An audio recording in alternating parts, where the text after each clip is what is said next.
Hello guys, nandito na naman ako at ito magandang pag-usapan natin ang kabobohan nitong mga may sayad black sa pangunguna syempre ni syempre si Inday Sayad pinakabobo yan. Wala nang tatalo diyan Pero itong si Madam 10K apakabobo rin.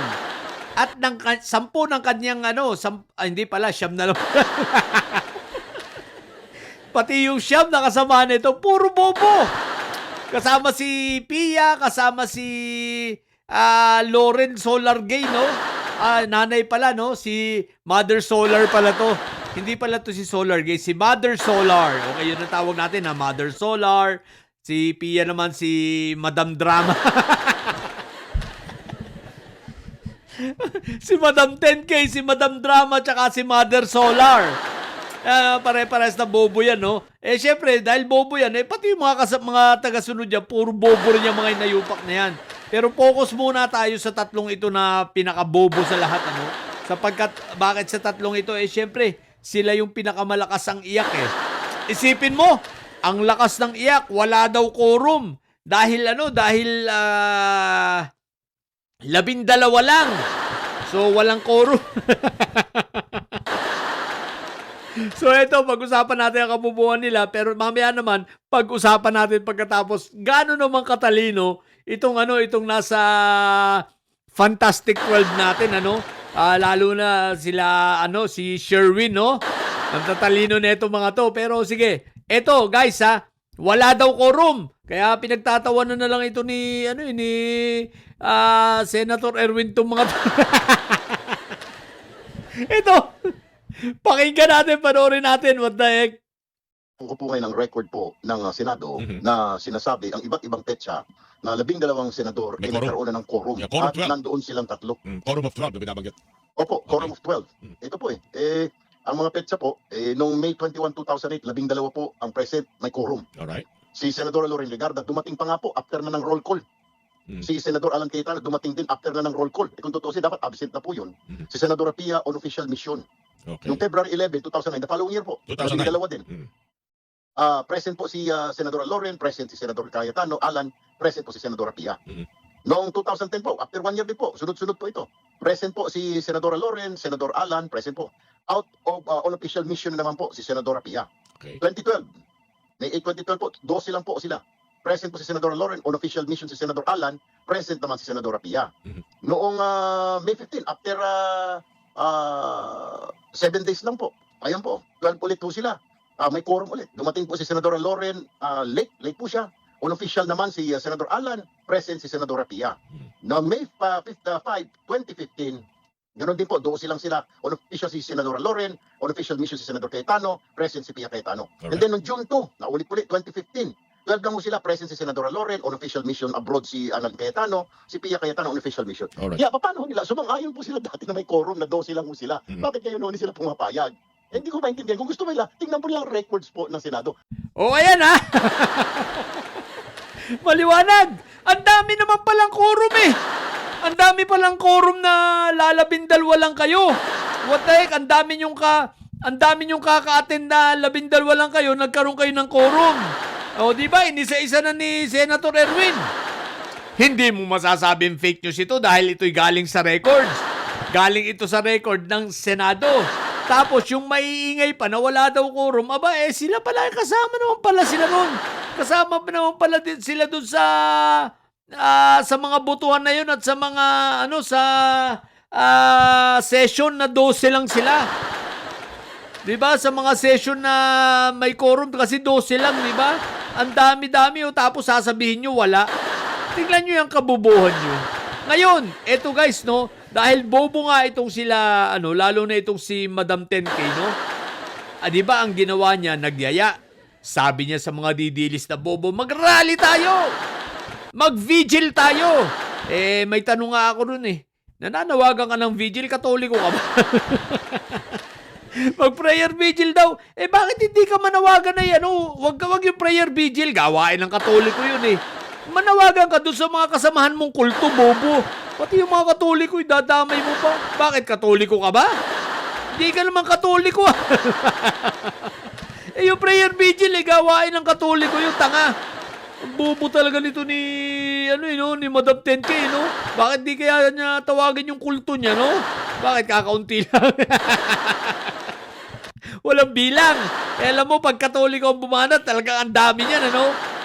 Hindi ako Katoliko, pero pag sa dami, pag sa bilang, marami talaga yan. Malulunod dyan ang INC. Pero eto ang katangahan nyo, di tawag-tawag kayo ng vigil. Magtipon tayo, lalo sa Webes. Magtipon tayo, damihan natin. Dito tayo sa may gate ng Senado. Ayun, dahil sa matalino itong solid Black 12 na to, itong Fantastic 12, dahil matalino, lalo na si sa panguna ni Senator Sherwin, ang ginawa, naglabas ng memo. Ay, teka, bago yun dahil nga feeling president pa itong si Madam 10K, naglabas pala ito ng memo. At ang sabi niya doon sa mga empleyado, pinapapasok yung mga empleyado. Ang lakas at tama, pinapapasok yung mga empleyado, what the heck. Pero eto, naglabas kayo ng memo kasi si Senator Sherwin kasi nakakuha ng butas. Ano yung butas na nakita ni Senator Sherwin?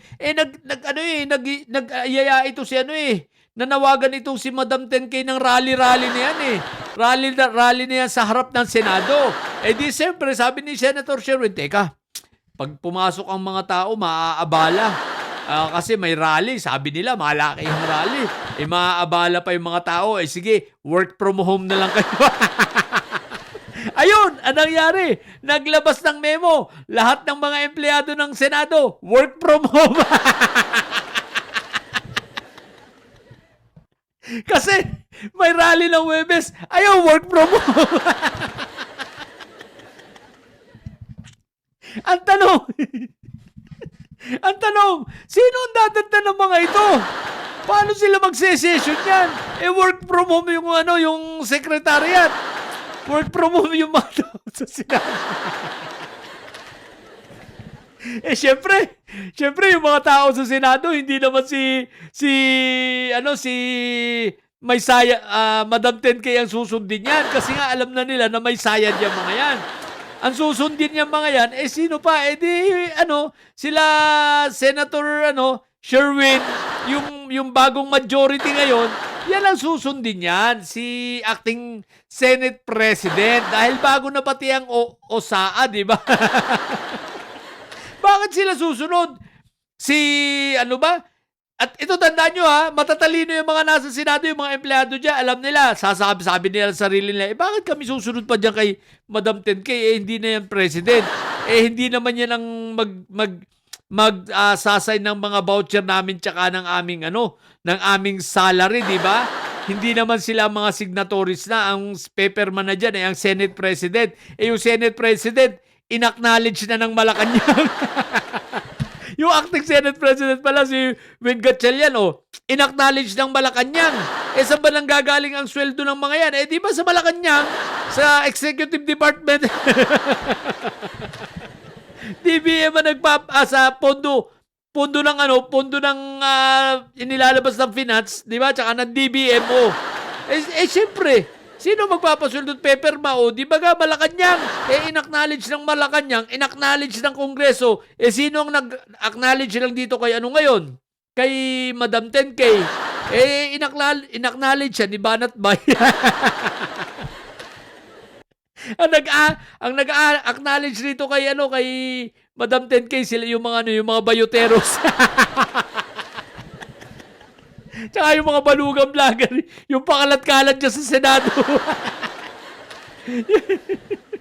Yung mga vlogger na pakalat-kalat dyan sa Senado, yun ang mga nag-acknowledge. Basura, putik na yan. Habang si Senator Sherwin, inacknowledge na ng Malacanang, inacknowledge na ni Bo GD, wala na. Tapos na ang boxing. Wala na. Kaya...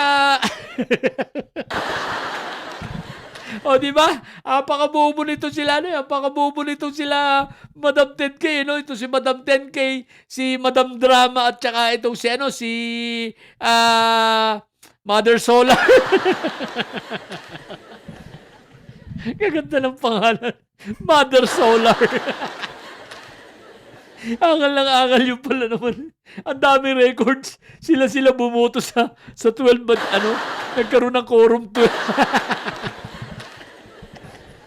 Bukayo na naman.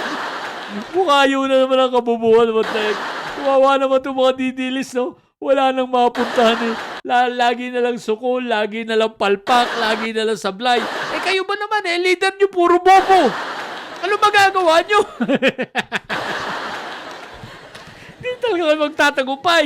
Eh, nagsama-sama kayo dyan sa didilis na grupo ng didilis yung puro kay bobo. simula sa puno hanggang sa ingron bobo.